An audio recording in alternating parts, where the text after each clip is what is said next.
Well, he says, it's written all over your face. You're afraid of going to a seance. But he says, I know you. He says, you're going to come. And then he started telling me how brave I was when I was aboard ship, different things. He says, you're not the same man, you're changed. You're chicken. That's all I needed to hear. I said, when do we go to a seance?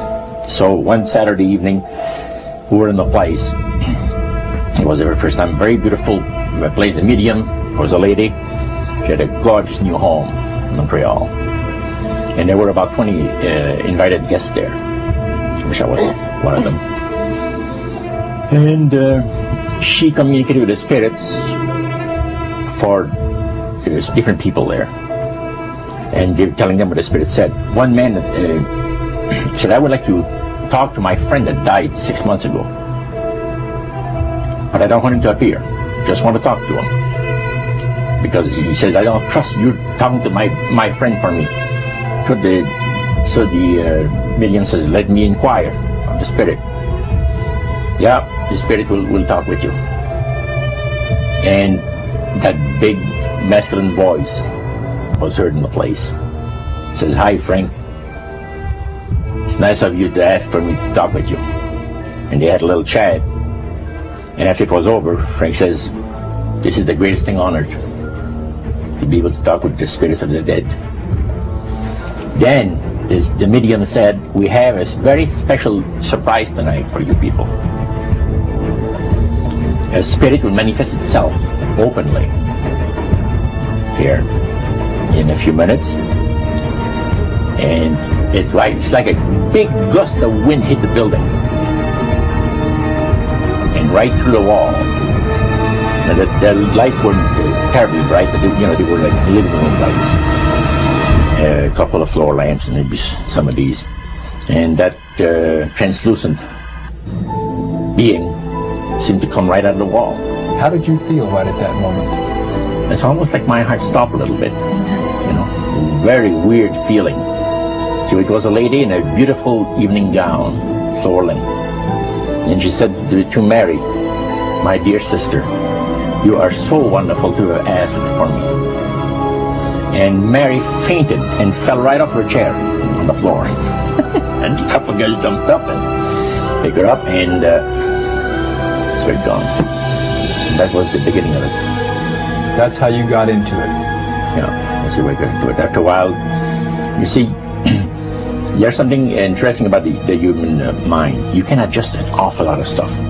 You can adjust to a lot of things that would terrify you to begin with. After a while, they become common and ordinary. So you mean contact with the supernatural can become commonplace and ordinary and doesn't bother anybody? Yeah. In other words, the more that you do it, you're not uncomfortable. That's right. It's just not an uneasy feeling. Yeah. So how did you feel about it? Then I got into a secret society that worshiped the spirits, you see. Well, how is that different from the seance, Roger? It happens that the seance are not involving in many ways. But when you get into a secret society of spirit worshippers, then, and especially when you're invited there by the direction of the higher ups in the spirit world, you never get out of there alive. And it's exactly what my friend and I were up against. We didn't know anything about. And there was a very, very popular big band leader, jazz band, yeah, very famous. And one night we went to one of these seances, and he was with his wife. So Roger, you're at this restaurant. What happened? We sat there, and we had our favorite alcoholic beverages, and as we talked, the band leader says, I want power. I go right to the source of power. And he says, how do you think that I became famous the way that I am? Well, I said, you must have had some good luck. Well, he says, there's no such thing as good luck. He says, there's either some power working for you somewhere, or you don't get ahead in this world. Not in my type of occupation. So it went from there. We got talking about spirit worship. Did it intrigue you? Or did it make you want to find out more about what exactly he was talking about? Yeah. So he said the supposed spirits of the dead that you're talking with are demon spirits. They're fallen angels.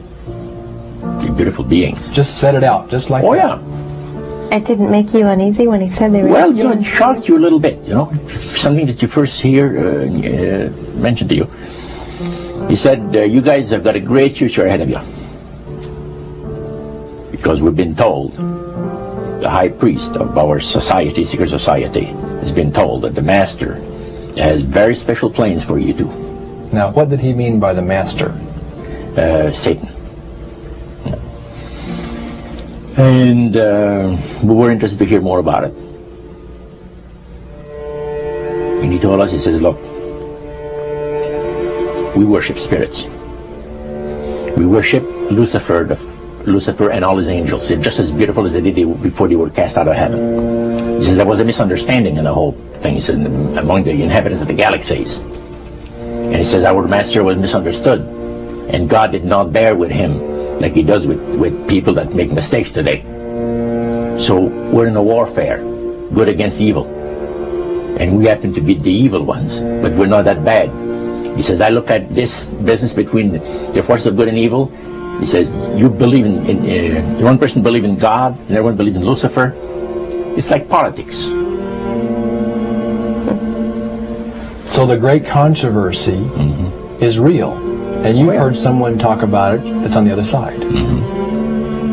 And to these people, they are sold to the fact that Christ will not return to this planet with power and great glory. He's going to abdicate all claims to the planet, because the high priest once said that Christ will abdicate all claims to the planet because he knows that it is lawfully and rightfully Satan's. And at that time he says, so the priest says, well now, he says, for those of you that are new, let me tell you that this is the most feasible way, he says, to please the spirits. It's to deride Christ and his people, and his church and all that. So they sing out of Christian hymnals. They didn't sing Christian words to the hymns, however. Well, they changed a lot of them. Yeah, and not for the good. It's a form of blasphemy. Such as you see today in the rock music world. You see the entertainers, they have these crosses. The ladies got earrings, crosses. The guys got crosses. This is a form of blasphemy, a form of deriding Christ. You see, spirits cause the people to do that, to find pleasure in wearing this type of emblem, which is the cross is the emblem of the crucifixion of Christ to the Christians. Better to reign in hell than serve in heaven, is that it? Why not? I'm here on the ground with my nose in it since the whole thing began. I've nurtured every sensation man has been inspired to have. I cared about what he wanted, and I never judged him. Why? Because I never rejected him, in spite of all his imperfections. I'm a fan of man!